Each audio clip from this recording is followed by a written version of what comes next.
Today I wanted to talk a little bit about how we can declutter our wardrobes mindfully and responsibly. I think the start of a new year signals for many of us a fresh start, and for me one of the things that I know I like to do is kind of comb over my wardrobe. I also like to do this in other parts of the house as well, to see what it is that I'm not using, what I'm not loving, and what maybe can be repurposed or perhaps passed on to somebody new. So I've got a few different tips here for ways that you can actually make sure that what you're parting with is being parted with in a really responsible way. Here in Australia, more than 500,000 tonnes of textile waste is sent to landfill every single year, which is an astronomical amount, and that doesn't even include what is being donated.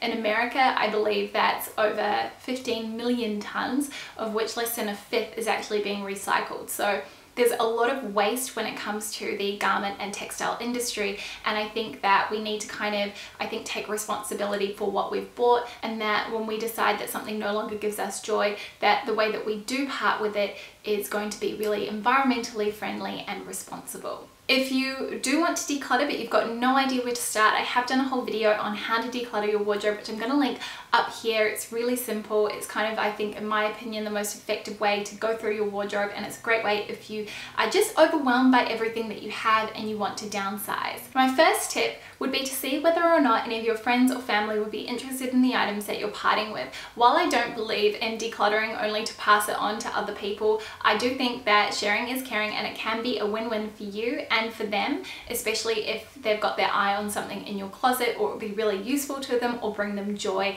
and be something that would add a lot of value to their lives.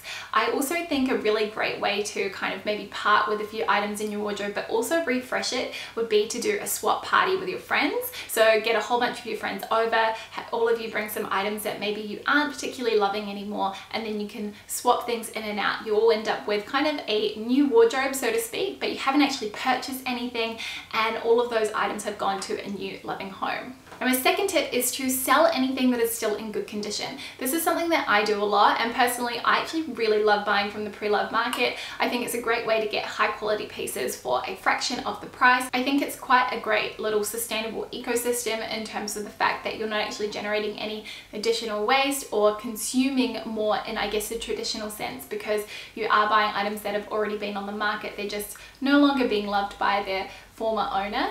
And I think it's also a great way to sort of add a little bit of money into your piggy bank for any potential future purchases that you need, or maybe to put aside for a holiday or something like that. If you've exhausted those first two options, then this is where I would say consider donating the item.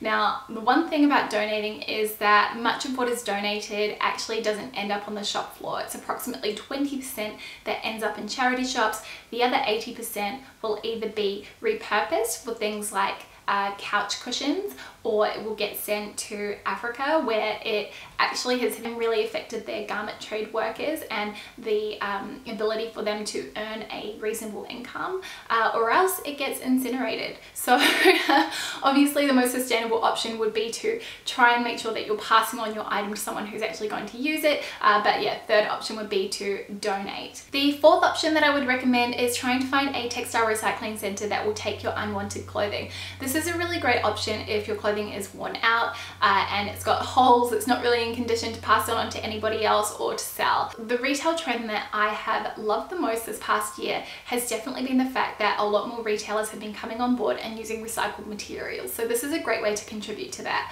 What I'll try and do in the description box below is drop down some websites where you can find drop-off locations in case this is something that you would like to explore a little bit further. Finally, I would question whether or not you might actually consider keeping that item, whether it's something that you could maybe breathe some new life into and then love all over again. Is it an item that needs a really minimal repair, like replacing a button, or maybe there's a teeny rip in the seam? Because if so, those are such easy fixes, and if you don't know how to repair a button or something like that, I'm sure YouTube will have so many tutorials on how to do it, that it is very simple and definitely an effective fix if that's what's stopping you from wearing an item.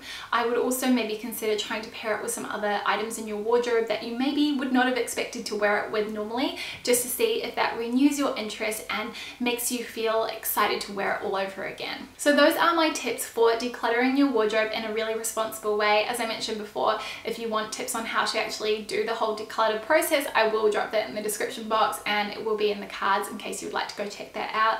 If you have any other tips on how to declutter responsibly, I would love to know. Please drop them them in the comment section below, and I will see you guys next time with a brand new video. See you soon. Bye.